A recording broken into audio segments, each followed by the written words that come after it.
"You stole from us," they said, and just like that, my world crumbled. Accusations flew like arrows, each one piercing the fabric of the life I had painstakingly built. I remember standing there, my heart pounding like a war drum, as I realized I was trapped in a nightmare where my integrity was the villain. It was as if the universe had flipped a switch, casting shadows on a truth I held dear.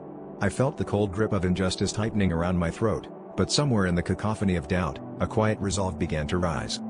Driven by a fire I didn't know I possessed, I set out on a journey to clear my name, a quest that would test every ounce of my courage and patience.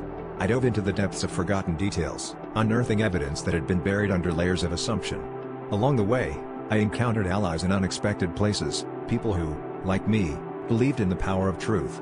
Each small victory was a step closer to reclaiming my narrative, and with every step, I shed the skin of the person I once was, emerging bolder and braver.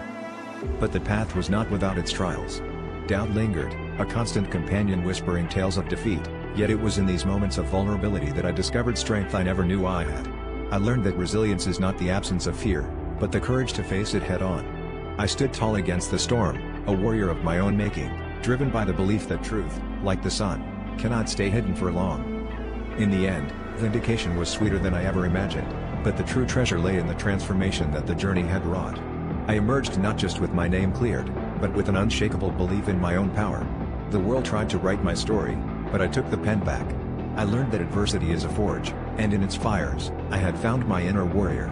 This experience taught me that our greatest battles often lead to our most profound growth, and that sometimes, the fight itself is the victory.